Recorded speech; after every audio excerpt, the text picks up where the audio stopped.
पुणे जिल्ह्यात एका तरुणीला जमिनीत जिवंत गाडल्याचा धक्कादायक प्रकार समोर आला आहे। हा प्रकार राजगड तालुक्यातील कोंडावळे खुर्द गावात घडला आहे। 25 ते 30 जणांनी जेसीबीच्या सहाय्याने जमिनीत खड्डा खणून या तरुणीवर माती टाकली आहे। तरुणीला जिवंत गाडल्याचा पुण्यातील या घटनेचा हा व्हिडिओ सोशल मीडियावर व्हायरल होत आहे।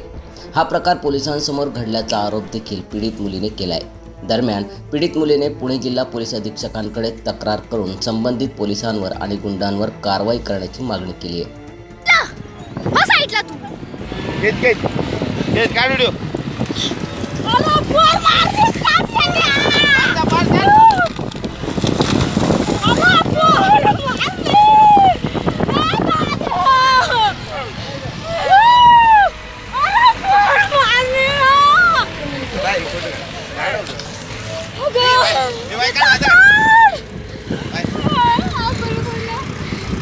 भाई घडीला आला तुमच्या पात्याला बोला एक बार बोलला करो ना कशाला तुम्ही आता आम्ही काढून टाकन इथंच काय गाडशील बघ आता हातला फक्त मग दाखवते तुला गाडी।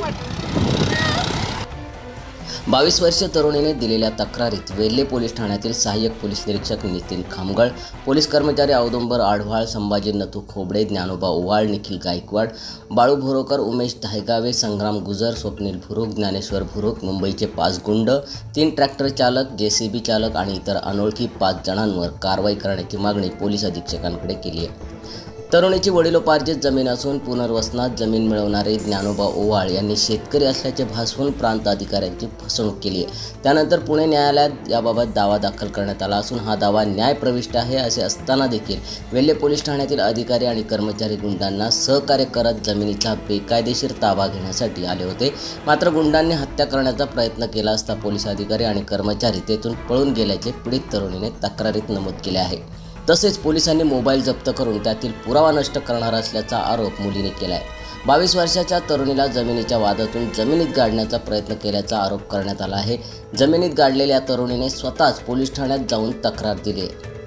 घटनेचा व्हिडिओ व्हायरल होत आहे, ज्यात तरुणी कमरेपर्यंत मातीत गाडलेली असल्याचे दिसत आहे। तरुणीने राजगड पोलीस ठाण्यात रीतसर लेखी तक्रार केली असून त्यानुसार पोलिसांनी 4 जणांवर गुन्हा दाखल केला आहे। जमिनीत गाडण्याचा प्रयत्न केल्याप्रकरणी IPC 307 नुसार गुन्हा दाखल केला आहे। संभाजी खोपडे, तानाजी खोपडे, बाळू भोरकर, उमेश जयस्वाल अशी गुन्हा दाखल केलेल्या आरोपींची नावे आहेत। या 4 जणांवर जीवे मारण्याचा प्रयत्न, शिवीगाळ, धमकी देणे या कलमांतर्गत गुन्हा दाखल करण्यात आला आहे। या प्रकरणात आणखी 10 ते 12 जणांवर गुन्हा दाखल होण्याची शक्यता वर्तवण्यात आली आहे। सम्राट मराठी लाईव्हसाठी ब्युरो रिपोर्ट, पुणे।